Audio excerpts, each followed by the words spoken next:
They didn't take us seriously at first. They did not take us seriously. Radio stations did not want to play our music. But I tell you this, a program director told me one time that radio couldn't stand Run DMC. They thought Run DMC was pure street-oriented stuff because you gotta realize Run DMC had no melodies in their songs. It was just beats and rhymes. And that's nothing against Run DMC, but Run DMC led the charge of what hip-hop is. So the more it's rebellious music, the more you don't like it, the more the kids are gonna want it. So that's what hip-hop was, you know. So hip-hop had a very small window, and then And the fact that we were selling records at a time where hip-hop wasn't the big thing. So we're still competing with artists like Michael Jackson, Prince, Bruce Springsteen, and Madonna. And now 50 years later, it's the number one genre. Did you hear that chatter back in the day? Hip-hop's going to be come and go like disco, whatever? Yeah. Sure they how did that? Rappers Delight was supposed to be a one-shot deal. Like, get it on the radio and get it out of here. We don't want to hear no more of this crap. Keep it in the streets. But then Flashy, it was Melly Mel and Duke Booty who made the song The Message. And that's when they started taking the music seriously. Like, it's not all about just hip to the hop, you don't stop and all that. What advice would you give to your younger self? Oh man. My younger self, there's so much advice I would give to my younger self.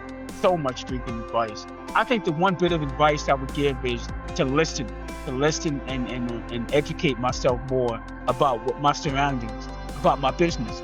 You know, if you don't take care of your business, somebody's going to take care of it for you. And you're not going to like the way they take care of it when it's all said and done. And if I can go back in time, I would pay attention and actually ask questions. What am I signing? Why am I signing this?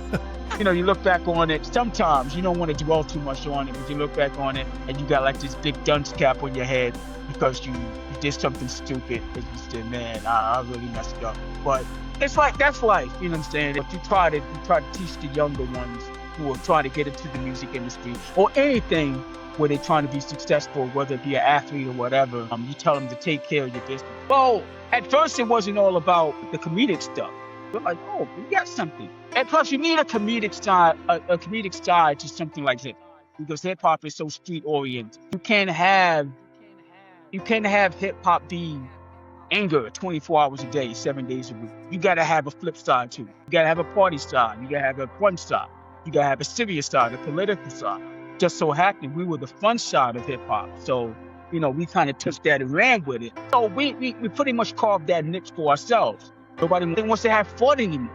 You know what I'm saying? Yeah. And hip hop is all about freedom of expression and having fun. It's not all about being angry all the freaking time. And listen, when Crush Groove came out, there were riots in Iowa because of that movie. Think about that. There were riots in Iowa because people were excited to see their favorite rappers in a movie. You had riots in Miami, in California, in New York. Of course, New York, they love their middle name is Riot. So they had riots in New York as well. But when Crush Groove came out, it just tore the hinges off the doors for hip hop, because now hip hop has exploded.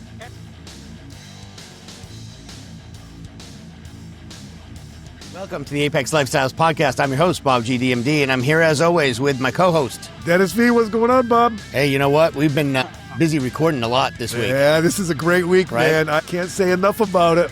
And we've been crazy busy. We got all sorts of different irons in the fire. Yes, we do. And we've taken a road down the hip-hop road again. We're kind of going back to our roots, so to speak. Absolutely. Right? And Dennis, why don't you read in our guest tonight? Well, I'll tell you something right now. This group right here is one of my favorite groups of all time. And it is like such an honor to have Damon Yule Wimbley, professionally known as Kool Rock Ski, born in Brooklyn in his early teens, and he came out with the Fat Boys. And platinum singles, one of the best movies of all time, hip-hop movie, which they had an integral part in, Crush Groove, that brought one of my favorite songs of all time, All You Can Eat, which is just a comedic, that was hysterical. And I'll just put it out here right at the beginning. Probably your best song is Can You Feel It? Here he is, Kool Rock Ski on Apex Lifestyle. What's up? Welcome to the show. What's going on, fellas? How you feeling? Great, doing great. Great to have you, man. This is an honor, and thank you for taking the time. Yeah, no problem, bro. Listen, just a friend of our show. I was saying before, yesterday we were with Stetsasonic, and they gave a shout out to you as well. And I was texting back and forth to Daryl, DMC today, and he said, Fat Boys are so great. We toured with them, and they always tore the house down. So that's hip-hop greatness and royalty, all you guys together. So, yes, welcome. Stetsasonic is Brooklyn. That's right. That's right. It's from Brooklyn, yeah. Matter of fact, we Mark used to hang out with Daddy-O a lot. Marky D, yeah. What a great vibe Daddy-O has. He's a character. We really enjoyed him. He was fun last night, that's for sure. He was like he was the ringleader last night. Yeah. So how did your upbringing in Brooklyn shape your understanding of community and drive your early aspirations? Oh man, my household itself, it just was filled with, on Saturday mornings, let me just say this, there was no rest period. So you went to school Monday through Friday. Saturday, there was no rest period. My mother had me out of bed at 7 o'clock in the morning to do chores. I got to do chores before I go outside and celebrate the day. And this is summertime and school time. So she played no games when it came to chores because she wanted me to be self-sufficient and be a domestic, like a domestic house cat or something. I don't know what she was thinking, but she wanted me out that bed. But she played so much different music. So I had 4 brothers and 4 sisters. I grew up in a big household. I made 9. I was the 9th child. And my father, he was a construction worker. Then he went to manage a car wash. So he was at work 7 days a week because the car wash got to be open 7 days a week. Mm-hmm. But my mother and my sister, my younger sister, well, she's the youngest of the sisters, she played in a range of music. Her music collection was Gladys Knight in the Pit. James Brown, of course, was a huge staple in that house on Saturdays. James Brown Live at the Apollo, 1969. She played that like crazy. Wilson Pickett, Aretha Franklin. She played Elvis Presley. She played, her country music list was Conway Twitty. A lot of people don't know. I know about this stuff. I know about Will and Jennings because my mother played this stuff. So I know about this music. So she played in a range of music. So that got me into music itself. But disco was a huge fixture in my house with my sisters because she went to the discotheque a lot. So she played a lot of disco music. Then she got into the Earth, Wind, and Fire. She got into Elton John. Philadelphia Freedom was her favorite song. She played that freaking for an hour, back to back. So I got into a whole lot of music. So then once I got attracted to, at like 12 or 13 years old, I started going to the parks. And that's when I started seeing the DJs playing different music. They wasn't rapping yet. They was just playing music. And so one thing led to another. Then you started seeing people saying little nursery rhymes here and there, like hit to the hop, you don't stop, to the body rocking, you don't, that kind of, it was nobody had lyrics back then. It was just like nursery rhymes. But we were so intrigued by it that we started writing our own little rhymes. So one thing led to another, and we started rapping. I grew up with Marky D. I knew Mark. I was 8, and Mark was 7 when I first met him. We didn't meet Buck the Human Beatbox till we were like 12, 13 years old. That's when he moved on the block. So once we found out he can beatbox, which was astonishing to us because he has so much power at such a young age, and we never seen anything like that. So all the talks of Dougie Fresh and all, we didn't know who Dougie Fresh was. We're from Brooklyn. Dougie Fresh is from Harlem. We never been to Harlem. So all our lives living in Brooklyn, we never just stayed in Brooklyn. And so we never heard Dougie Fresh. We heard of Buff. So me and Mark, we started rapping with Buff. And my sister drove up one day in her orange Pacer. She had a Pacer. She was like 21 years old. And we were sitting on my porch. And she says, they're holding this rap contest. And because you guys are always doing this rapping stuff. And by this time, we have listened to Cold Crush 4, Fantastic Romantic 5, of course, Grandmaster Flash and the Furious 5, of course, Curtis Blow, Lovebug Starsky. So by this time, all the guys are out there already. So they're on the radio, or we got tapes of them. So we entered the contest, or we snuck up to we never been we never been to the Bronx before. So we snuck up there. Like 14, 15 years old. And just so happened, we won the semifinals of the rap contest. From the semifinals, the finals was held 2 weeks later, and we won that. And the first, the prize, the ultimate prize was a recording deal, and the second place prize was DJ equipment, which we wanted the DJ equipment because we're naive to a record contract. We thought only professionals had record contracts. So we wanted the DJ equipment. So our manager, who became our manager, he put together the contest. He became our manager later on. He said we should take the recording contract. We don't need the DJ equipment. We're going to be able to buy a lot of DJ equipment once we start a record deal. So, that was great advice. Yeah. So we put out our first single, and it sold like maybe 2,000 copies. And I think he bought the 2,000 copies. Our manager did. I don't think nobody even bought that song. So after that, we regrouped, got Curtis Blow to produce our first song, Fat Boys, and on the B side was Stick 'em, the Human Bebop, and we took off from there. We're still in high school at this time when the song first came out. So, you can multiply being the big man on campus as far as playing football or basketball or baseball. Now multiply that at being 16 years old and having a hit song on the radio. Yeah, nothing trumps that. Nothing will beat that. You know what I'm saying? We just had so much fun at that time once it exploded. Yeah, you guys came out swinging with those songs. Those were hit songs right away. Yeah. It was and it was a time of rap. It was time of rap when hip hop was changing. So you had Curtis Blow, you had Flash and the Furious Five, and the Sugar Hill Gang, and they kind of passed the torch to guys like us and Run DMC and Houdini, and the emergence of LL and Beastie Boys after that. But rap was starting to change, and they was putting more money. The record labels were putting more money behind hip hop and investing more money into hip hop. And just so happened we was on that train of the money being poured into hip hop. So we went on our first tour, which was the Fresh Festival, which was the first all hip hop tour, which consisted of Fat Boys and Run DMC, Houdini, Curtis Blow, Nucleus, who made the song Jam on It. Love that song. Without little or no promotion, we were selling out every night, because hip hop was just taking off at this point. So every little city we were going to, we were selling out like 12 to 15,000 seat arenas every night, easily. So the tour made a lot of money. We went back out on the second tour with the same lineup, and we were successful again with that tour. And then after that, everybody went their separate ways, and we started touring on our own with different groups like Salt and Pepper and Heavy D, people like that. But yeah, that's the history of us as far as getting into the music industry. Yeah, it's interesting. You guys blended humor, beatboxing, and rap, right?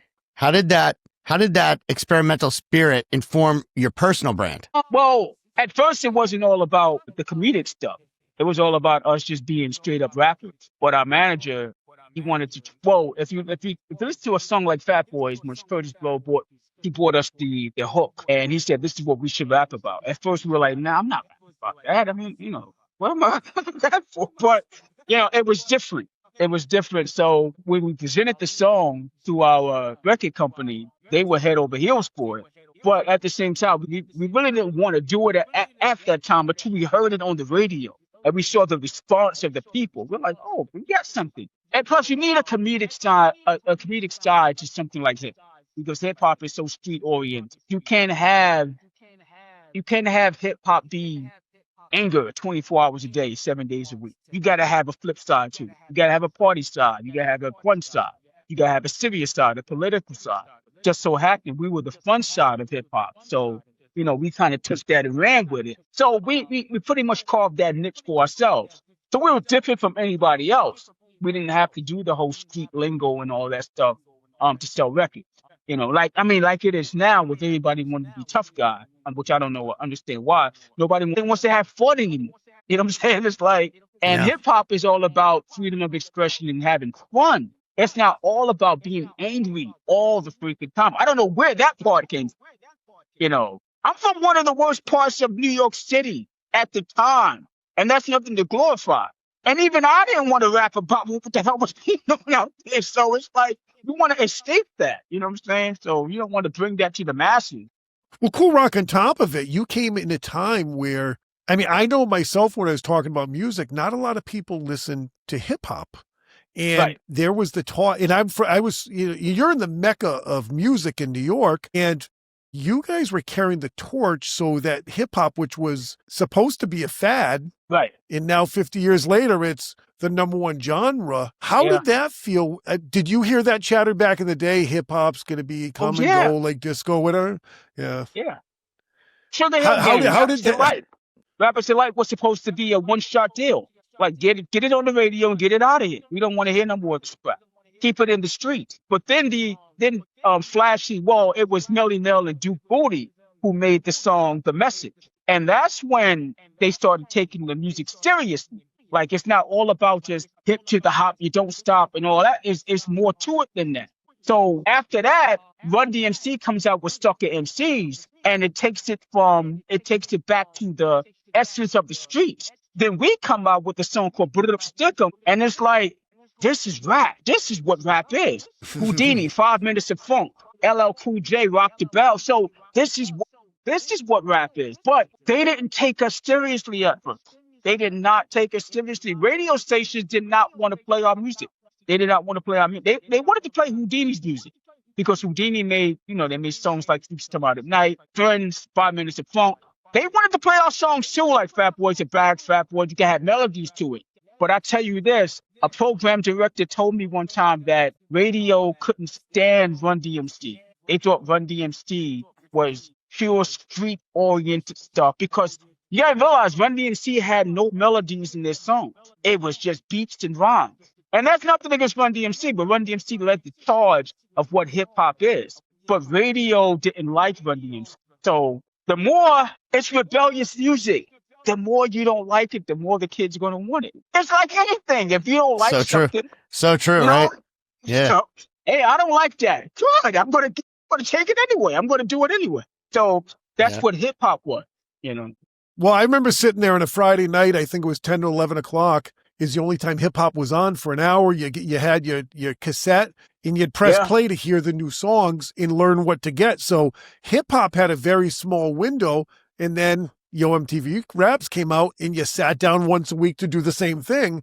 So you didn't have a lens to really get yourself out there. Yeah, and the fact that we were selling records. We were selling records at a time where hip-hop wasn't the big thing. So we're still competing with artists like Michael Jackson, Prince, Bruce Springsteen, and Madonna.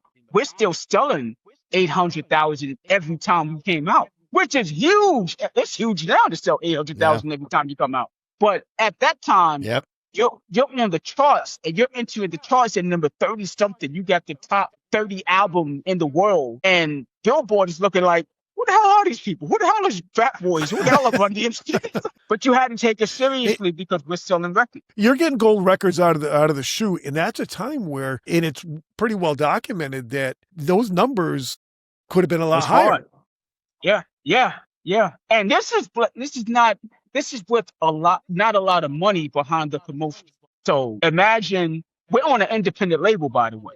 So each album we're coming out with, we're selling an average of 820 to 850,000 records each album, easily. So it's like you got to take us seriously. You got to take hip hop seriously at this point because we're not doing 20,000 records and just going back into the cave and trying to see what we can come up with.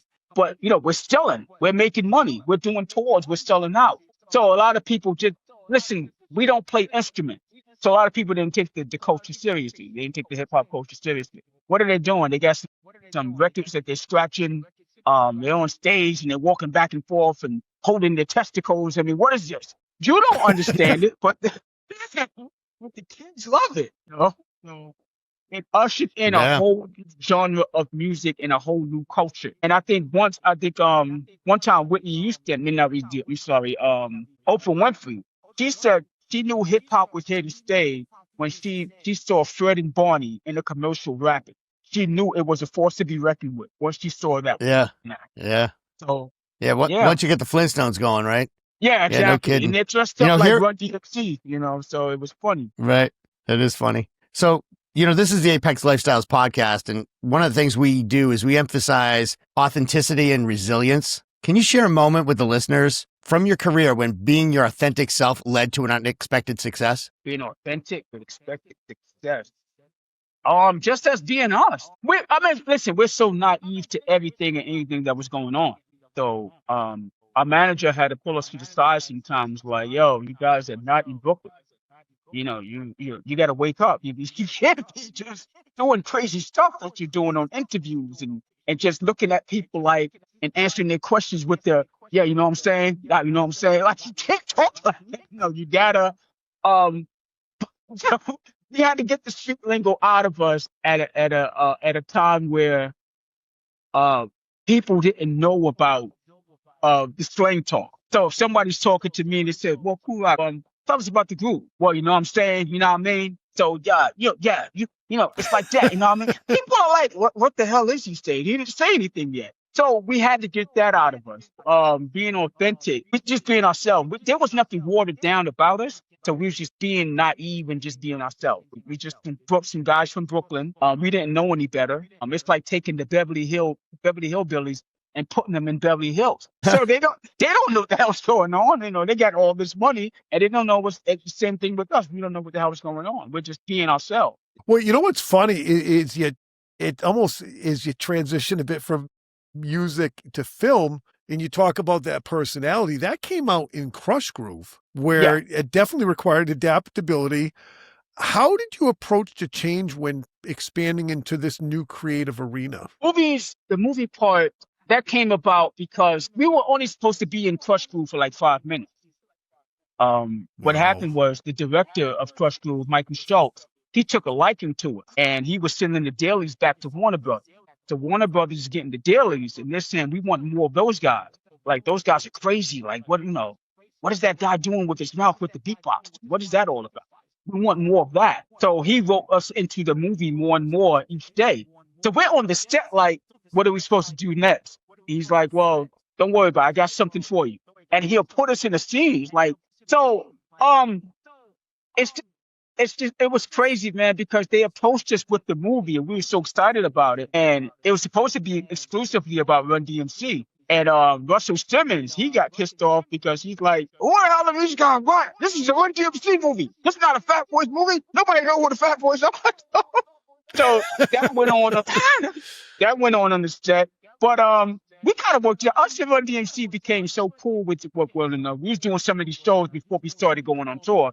So by the time we went to the movie to do the movie, we were already cool with one another. So there was no ego tripping. Everybody was trying to carve their niche in this field called hip hop. And the movie just excelled us to a whole nother plateau. And just doing that movie. I remember we're still living in Brooklyn, and the trailer comes out for Crush Groove. And I came outside, and Buff is living right across the street from me. And within minutes, there are so many cars parked in front of Buff's house, and everybody's just staring at us. These are people we grew up with, by the way. They see us every day. Now they're staring at us like we're freaking aliens because the movie Crush Groove is about to come out. And listen, when Crush Groove came out, there were riots in Iowa because of that movie. Think about that. There were riots in Iowa because people were excited to see their favorite rappers in a movie. You had riots in Miami, in California, in New York. Of course, New York. In New York, they love their middle name is Riot. So they had riots in New York as well. But when Crush Groove came out, it just tore the hinges off the doors for hip hop, because now hip hop has exploded. Everybody wanted to rap after it. Well, and then, whenever LL came into radio and tore man. I mean, that even brought it that much to another level. Yeah. And if you watch the movie Crush Groove, you see LL in the scenes in the back. He's walking around. He's doing a lot of scenes, like he's here with the background, just walking around. It's that type of stuff. So yeah, everybody's just trying to find their niche, man. And we had fun shooting. When those shot Cookie at Manhattan, And those are the early years of hip hop, and just look where it's catapulted to now. Yeah, yeah. And the thing is, a lot of people don't understand the origins of hip hop. They don't understand that hip hop didn't start out with Crush Groove or Beat Street. It's way before that. You gotta go back to Wild Style and even before that. So it's like I wish people would do their homework before they start going into the studio and just start rapping for the heck of it. You gotta know what you're getting yourself into. You gotta know the origins of it. You can't just say, I want to pick up a mic and just start saying some words and not knowing the background of where it's coming from. And that's what we have now. It's just a lot of guys who are just making songs for the hell of it because they're putting words together that rhyme and they're calling themselves rappers. It takes a lot more than that just to be a rapper, just putting words together. You can get a 4-year-old to rap. You know what I'm saying? So a lot of these guys, they don't take the art serious. Yeah. You guys, back to like when you were writing, you guys would collaborate a lot. It's been a through line in your career, from Beach Boys to even some modern artists. How do you foster those relationships and how do you make sure that they align with your core values when you do that collaboration? Collaboration with the Beach Boys came upon the movie Disorderlies. So with Disorderlies, we met the Beach Boys it was the last day of the movie. We shot the scene where we actually met the Beach Boys. And our manager thought it'd be a good idea to do a collaboration with the Beach Boys. And I'll be 100% honest, or I'll be lying. I had no idea who the Beach Boys were. So when he said the Beach Boys, the only thing I could picture was some boys, young guys on the beach. And that's it. So when he said, oh, no, they made my road manager, he's the one that introduced me to the music of the Beach Boys. And I said, oh, yeah, I heard that song, The Good Vibrations. I said, that's them? He's like, yeah, that's them. So I'm like, okay. So you want us to do a Good Vibrations song? You want to rap to that? So then they play the Safari's Wipeout. And I'm like, yeah, we can't rap to that, man. So it's like, no, we're going to slow it down to a hip hop pace. So we went into the studio and we did the Wipeout song. And we did our own version of it, of course, the rap version. And they threw their vocals in. Because everything they did their vocals in California, we did ours in New York. And the song comes out. And at first, we're not expecting much from the song, but we wrote the song in like maybe 2 minutes. It's very easy to write to. It didn't take much to say 3 years straight. We toured the nation. When we got through rehabilitation, it's not much to write. So when it came out, everybody was blasting that song. And I'm driving by cars and they're blasting Wipeout. I'm like, you're blasting what in New York? So that was funny. So I love this song. So we're back out on tour, and every city we went to, I would go to, we go to different hotels. We're on tour, and you turn on the radio, and the song is being played on every freaking city we're going to. It's like as soon as you get into your hotel, you turn the radio on, you're hearing either the end of Wipeout or the beginning of it. So, well, yeah, we had fun, man. We had a lot of fun with that song. We performed that song one time with the Beach Boys at Jones Beach in Long Island. And that's the only time we performed it with. But that song was one of the first really mainstream hip hop songs that was on every radio station. Yeah. And that put eyes. Yeah. Yep. And that put serious eyes on hip hop. Oh yeah, definitely. It opened the doors for hip hop, for mainstream hip hop, which a lot of people, after a while they came down on us saying, oh, you took our culture mainstream. I'm like, dude, if we kept it in one area, it'll be in one area forever. It wouldn't sell. You gotta make this universal. You gotta make this mainstream. We're not on stage playing guitars and blowing horns and banging drums. We're rapping. You gotta get another audience to listen to this stuff. A lot of these guys, they don't like the fact that it with mainstream. But I tell you this much, I always tell an artist this. When an artist is saying, I don't do this for money, I do this for the love of it. I tell them all the time, and the record label will tell you, you can do it for the love of it on the street corner anytime you want. But we're here to make money. We're not here to do it for the love of it. So think about that, Absolutely. Yeah. So health and wellness has become priority after your early touring years. How do you integrate physical well-being into a busy creative career? This is something that I'm very passionate about, and that's what kind of started Apex Lifestyles, to be honest with you. So I'd love to hear how you actually fit that all in. And when was your time that you decided that this is going to be something that you're going to prioritize? I was 21 years old. I was 21. I was in Canada shooting a TV show with Mr. T. Mr. T had a TV show that he was a private detective or something ran for like 2 seasons. The A-Team.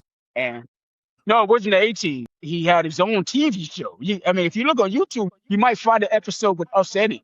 We're in Canada, and I bent down to tie my shoe. I'm 21 years old. I bent down to tie my shoe, and we were leaving the next morning after shooting the TV show, by the way. And I bent down to tie my shoe at the hotel, in the hotel room. And I got up from tying my shoe and I was drenched in sweat from just tying my shoe. And I said, yeah, this is this I can't do this anymore. So I went home for my mother to throw out everything because if you see it, you're gonna eat it. You understand what I'm saying? So I told her to throw everything out, all the soda, because I was a soda freak. I haven't had a sip of soda since 2009. But I was a soda freak. And I threw out all the soda, I threw out the chips, the cookies, and everything. And I just went on a diet. I lost weight really quick because I was still young. So the weight just melted off because I Yep. was still young at the time. And after that, I never really turned back after that. Like I would gain weight, but I would never get to a size where I can't manage it. And but yeah, How did you do that while you were out on tour and having a busy career? How do you manage that? How do you keep it all together you know, and prioritize back it? then, at the time back then, going overseas, it was easy to manage it. So we were overseas a lot. It was easy to go overseas and manage it because your day is over.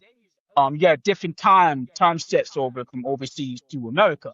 So your day is over at maybe 1 o'clock in the afternoon. So I started going to the gym, to the hotel gyms. And back then they had state of the art stuff. I mean, in Paris and Germany, they had state of the art equipment that they didn't even have over here. They got it now. But back then they had different things like a treadmill where you could race a cartoon character on the treadmill. And I was on that treadmill like every day trying to catch that damn cartoon character. So it was, I got hooked on that. But that was my thing. I gave you a crazy story, right? I was at this time I was losing like a lot of weight and I was eating like one meal a day. So this is what happened. I was ordering grilled chicken, wild rice, and what I thought was mushrooms on top of the rice. And I was killing this meal every night because I would do my emotional work, come back to the hotel and work out, then go upstairs and get prepared for dinner. I'm having one meal a day. So one day, and me and the waiter, the guy who was bringing the food up, we became really cool because I was giving this guy $50, $100 a pop because I didn't know how much money I was giving him. To my room manager said, "You're giving him $100 every time he comes up because the currency is different." He said, "No wonder he's cool with you. He's freaking in love with you." He loves you. So one day I said, "Hey, what's on top of the rice?" He said, "Escargot." I said, "Okay, cool." Yeah, I yeah. had, It's not mushrooms, man. it's not mushrooms. So I go downstairs one day and I asked the front clerk's desk, the clerk at the desk. I said, "Hey, what is escargot?" And she said, "Oh, snails, like snails." I said, "You tell me I'm eating freaking snails?" So I told him, I said, "Hey, no more escargot. No, no more, no more." He's like, "Oh, I thought you loved the escargot, whatever language he was talking." I'm It's, like, "No, what that? it's a funky tasting mushroom, man. Yeah, tell me about it." Was But yeah, That's but amazing. That's a great story, man. That's hysterical. yeah, we had so much fun, man. We used to have a lot of fun overseas. At first going overseas, the other two didn't want to go. Well, I didn't want to go either because we're so used to being in America, being in New York all the freaking time and doing what we have to do and going back home and getting in our cars and driving around and whatever. So one day, they were complaining all day on the set of a TV station we were doing, television show. And I said, "Listen, because I'm older than both of them by like 1 year. And I said, "Listen, you waste more energy by complaining about it than actually doing it." They looked at me like I've lost my freaking mind. They're like, "Oh, so you're siding with management now?" I said, "No, because I'm hearing you guys complaining all freaking day, every day. Let's just do it, get it over with, and go back to the hotel." And after a while, I started walking around the cities by myself, just exploring. We was going to places like Italy, places like Spain and Germany and Paris and all these other. I'm walking around just exploring the cities. I'm like, I might can live out here. You know what I'm saying? Mm-hmm. Like her mother said, she always knew I was independent, and I was always the kind of kid that would be like, "No, I'll do it. I'll take it. I'll do it." So it was like it was nothing for me to say. I can live over here. Leave America and live over there. It's nothing. They thought I was crazy though. They're like, "Yeah, you like it over here?" I'm starting to like it over here. You know. So, as the last surviving member of the Fat Boys, how do you balance honoring the past with innovation for the future? Or just posting I post so many stories about those guys. People love to hear about the stories about Mark and Buff. Mark, Marky D, and Buff. were two of the craziest individuals you would ever meet. First of all, they're two of the funniest people you've ever meet. They're funny without even trying to be funny. That's what made them so freaking hilarious. Like they would do something or say something, and with a straight face. Me, I'll be in tears laughing. And they look at me, what's so funny about that? But that's how they were just so. I mean, Buff was just a Buff just loved the freaking limelight. He loved that limelight. And me, I'm more reserved, laid back. I didn't like a lot of people around me, but Buff would like 10, 15 people around him and just walking around like he's the freaking king. I'm like, dude, why do you got all these people around you all the time? Nah, don't worry about it, man. I'm a superstar. Right. Yo. And Mark was just, Mark was a ladies' man, so he loved, everything with him was, yo, you going out? Yeah. You gonna meet some girls? I'm just going to hang out. If you want to meet girls, that's on you. But that was him. He just, but so I'm just telling stories all the time on Facebook and on IG about these two characters because they were so funny. I'm also trying to get the documentary out. I'm going to talk to some people later on next month. We're going to discuss doing the documentary about the group, maybe a biopic. We'll see what happens with that.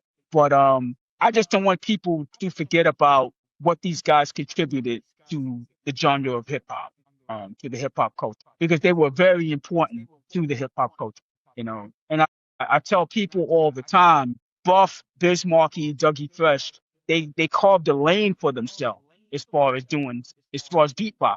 There was no beatboxing on records until Biz Markie, Buff, and Dougie came along.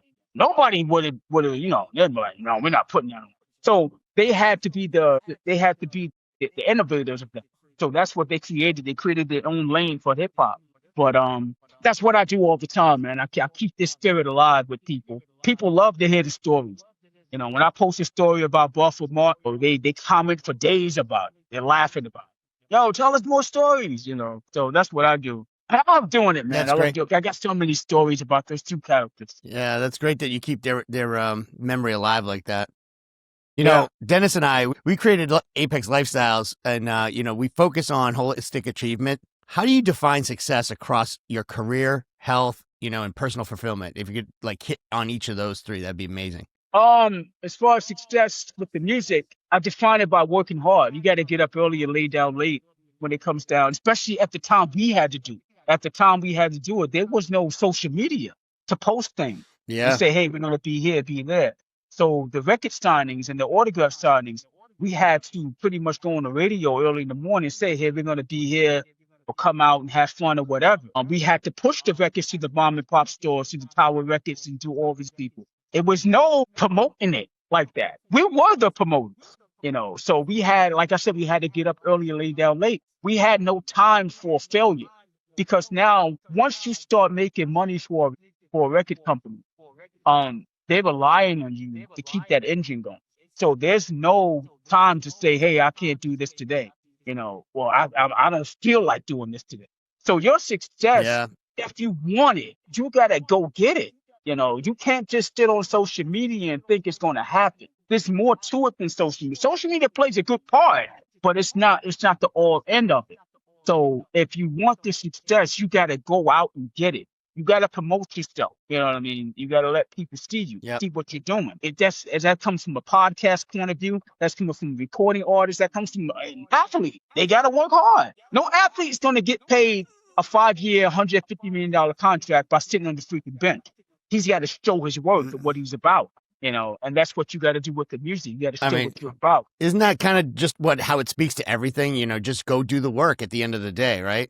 Just so you have your professional. Exactly. Even a simple 9-to-5, you got to do the work. Right. And what I found out, and then hitting the gym and diet too, same thing. Yeah, you got to hit the gym. The weight is not going to come off by, when I see somebody muscular and I look at the comments and the first thing they say is steroids. I'm like, okay, yeah, that's steroids. But you don't actually think a person's going to put steroids in them and the muscles just come. You got to work for that. You got to actually go to the gym and work for it. You got to diet. You got to exercise. It's not just, there's no such thing as a magic potion, a magic pill that makes you gain 30 pounds of muscle. If that's the case, everybody would be freaking rich. but you got to put the That's true. work in. So that's Yeah. the misconception people have when they don't want to do the work. They just blame it on, oh, it's steroids. Oh, you got in because you know somebody. Even if you know somebody, you still got to put the work in. You understand? So that's what I found out Yep. about success in the music industry or success in life, period. Like you got to bust your ass to get to where you got to get to. And sometimes you don't get there, but at least you know that you're putting in the work. Because if you're putting in the work, you got to pay your rent, your mortgage, your car note, your insurance, or whatever. That's called putting in work. Because if you don't put in the Yep. work, you're out in the streets, you will have the cars. It's like you got to put the Yeah. work in. And as far as just going Yep. to the gym, you can't just expect to eat a whole box of Chip Ahoy's and do 10 push-ups and think it's the weight's going to come off, and eating like Yeah. 2, 3 o'clock in the morning, and thinking like, I'll do it tomorrow, or buy an exercise bike or the treadmill and say, and one day I'm going to use that treadmill. The treadmill's Yeah. going to go to, Right. it's going to turn to rust, so anything that you want, you got to work hard at it, and that's what comes with success. He's working hard. You got to work hard. If you don't work hard, you might could get success. It might come easy and it will go easy. You understand what I'm saying? So if you get it easy, it's going to go easy. So if you get muscles in the gym easy, next thing you know, it's going to tend to flat because you're thinking like, oh, I could just do this anytime I want. But no, you got to, it's a lifestyle. 100%. Anything that you do when you got to bust your ass for it, it's called a lifestyle, So it's, I never smoked or drank in my life. You know what I'm saying? I never smoked a cigarette, never got high a day in my freaking life. This is how I remember the Fat Boys, and this is why I just love the Fat Boys growing up, because you guys, you were bringing it, but you also made hip hop so much fun and something to laugh about and joke about. And I still see that in you today. And I always found that to be one of the most amazing things with your music. Looking back at the Fat Boys influence, what do you believe is the most enduring lesson for today's creatives? Enduring lesson? The lesson is, for me, if you don't stay on top of your craft, here's the lesson. Your window in this music called hip hop, or in this culture called hip hop, or in music thing, your window is maybe 1 to 3 albums, right? After that, your popularity starts to dwindle. You gotta understand that you're not going to be what you were 2 albums ago when you were extremely popular, because there's always somebody on the horizon that's coming. You understand what I'm saying? And with especially hip hop, because it moves so fast. Hip hop didn't start moving this fast until like maybe 89 and 90, where the doors were ripped open. So I would tell artists, enjoy the success while you're there. Because once it's gone and you're that it guy, you're that it girl, and somebody else comes along, don't get mad when the fan walks past you and go to the hottest thing that's out. That's just how it works. We had to learn that lesson. I had to learn that lesson. Fresh Prince and Jazzy Jeff and De La Soul. We was in the dressing room with them. We shared the same dressing room. We were doing the show, and we came out the trailer to perform, and people was like, "I want to see Jazzy Jeff and Fresh Prince." Where a year and a half before, hey, we want to see the Fat Boys. So we had to accept that, And just being not popular anymore, you still have your music, you still have your core fans that you could rock to. Enjoy them, but don't try to do something that you're not accustomed to. So if somebody's great doing advice. the hottest, if somebody's doing the hottest new thing, don't try to go to that area because it's not going to work out for you. So, just enjoy the success, man, because it comes and it goes overnight. I'll give you a prime example. One of the artists who I love, Michael Jackson, he chased Thriller for as long as he could. You understand what I'm saying? He chased Thriller. He chased that album. And he could never catch it again. He could never catch that magic again. So if Michael Jackson couldn't catch that magic, imagine what your local rapper who's not even selling candles. Yeah, so you just gotta come to grips with yourself that you're not gonna be the same person you was, or the same artist you was when you were extremely popular. And that happens. That's That's tremendous. Now, you've been through this industry, you've had a great career. What advice would you give to your younger self? Oh man. Oh man. My younger self, I would there's so much advice I would give to my younger self. So much freaking advice. I think the one bit of advice I would give is to listen and educate myself more about what my surroundings, about my business, And that's the old tale for music for music for artists, period. If you don't take care of your business, somebody's gonna take care of it for you. And you're not gonna like the way they take care of it when it's all said and done. That's But true. That's true. so if I can, Unbelievable word. yeah, and if I can go back in time, I would pay attention and actually ask questions. What am I signing? Why am I signing this? You know, Right. Worry about it. You'll be okay. You're okay. But Yeah. now I look Isn't back that on what they it. always say? Yeah, exactly. And now, Yeah. you look back on it. Sometimes you don't want to dwell too much on it, but you look back on it and you got like this big dunce cap on your head because you did something stupid, as you said, man, I really messed up. But it's like that's life. You know what I'm saying? That's what goes on. But you try to teach the younger ones who are trying to get into the music industry or anything where they're trying to be successful, whether it be an athlete or whatever. You tell them to take care of your business. Don't Yeah. get to the What point good where words? yeah, don't and stay out of nightclubs. There's just nothing good that goes on in nightclubs, especially at 2 o'clock in the morning. Stay home. That's Watch for sure. Netflix. That's for sure. Yeah, yeah. You're talking to a couple old guys over here too, so we're there. We're there with you, yeah. Kool Rock. Yeah, right. So, good words of advice, my friend. And what an amazing interview you were. Thank you so much for everything you've done. And, such an honor to have you in here. Such great history in hip hop.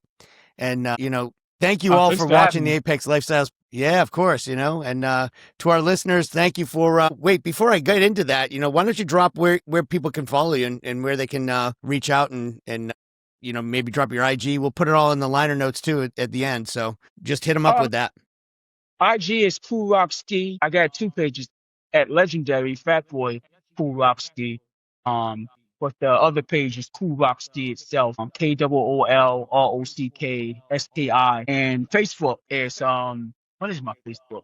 Damon Kool Rock Wyndham. Very That's cool. So another we'll thing. have That's that all another in the, thing. And let me just say this about social media before I leave is that a lot of people are thinking because people like your comment, you like your pictures, that you're actually the superstar. You're actually the star. That's not even by the end of the day, people don't even know the quote that you just made. They're going with their lives. I don't want people. Sometimes I wish they would cut social media off for like a month at a time, maybe 2 months, to get people back out into the real, actual world. Because we're yeah, relying on social media too freaking much to the point where everybody thinks they're this celebrity.